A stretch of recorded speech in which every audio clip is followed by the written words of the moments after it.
थूंग थूंग अपनी गर्भवती पत्नी पायल से बेइंतहा प्यार करता था। उनके छोटे से संसार में खुशियों की कोई कमी नहीं थी। लेकिन एक दिन पायल के पेट में दर्द होने लगा। वह दर्द से तड़प रही थी। थूंग थूंग घबरा गया और उसे तुरंत अस्पताल ले गया। डॉक्टरों ने बताया कि डिलीवरी का समय आ गया है। थूंग थूंग खुशी से फूला नहीं समा रहा था। वह ऑपरेशन थिएटर के बाहर टहलते हुए निकला, लेकिन तभी कुछ घंटों बाद नर्स ने कहा उसका चेहरा उतरा हुआ था। जी सॉरी, बधाई हो, आपको बेटा हुआ है, लेकिन हम आपकी पत्नी को नहीं बचा पाए। किसी मेडिकल कॉम्प्लिकेशन की वजह से उनका निधन हो गया।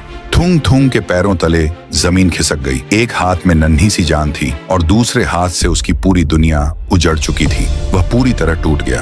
दिन बीते, हफ्ते गुजरे और देखते ही देखते साल बीत गए। थूंग थूंग का बेटा अब बड़ा हो चुका था, लेकिन थूंग थूंग खुद को संभाल नहीं पाया। बेटा रोते हुए अपने बाप को समझाने की कोशिश करता। पापा बस करो, मत पियो इतनी शराब। घर में खाने के लिए एक दाना नहीं है। जो थोड़े बहुत पैसे बचे थे आपने उनकी भी दारू पी ली। हम क्या खाएंगे? अबे तू अपने बाप को सिखाएगा? जबान लड़ाता है मुझसे। तुझे क्या पता मेरा दर्द। निकल यहाँ से। तुझे खाना चाहिए ना तो खुद कमा और खुद खा, मुझे मत सिखा। मजबूर होकर नन्हा बेटा घर से निकल गया।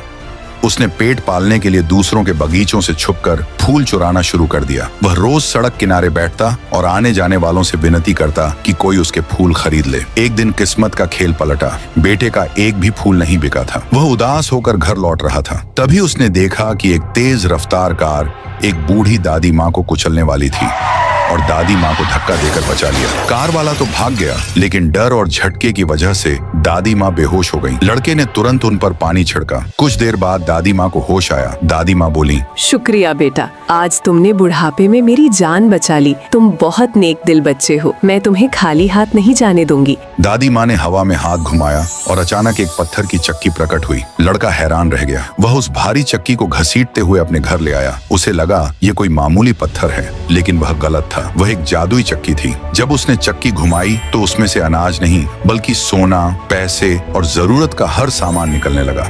देखते ही देखते थूंग थूंग का बेटा उस गांव का सबसे अमीर लड़का बन गया। गांव का एक शातिर लड़का राइस्टार ये सब छुपकर देख रहा था। उसने देखा कि कैसे यह चक्की रातों रात किस्मत बदल रही है। उसके मन में लालच आ गया। रात के करीब 1 बज रहे थे। चारों तरफ सन्नाटा था। राइस्टार दबे पांव थूंग थूंग के घर में घुसा और वह जादुई चक्की चुराकर भाग निकला। अगली सुबह राइस्टार एक सुनसान जगह पर गया। उसके मन में सिर्फ पैसों का ख्याल था। जैसे ही उसने पूरी ताकत लगाकर चक्की को घुमाया, एक जोरदार धमाका हुआ, लेकिन चक्की से सोना नहीं निकला, बल्कि उसमें से हजारों जहरीले सांप, बिच्छू और खतरनाक कीड़े मकोड़े बाहर निकलने लगे। राइस्टार कुछ समझ पाता उससे पहले ही उन जहरीले जीवों ने उस पर हमला कर दिया।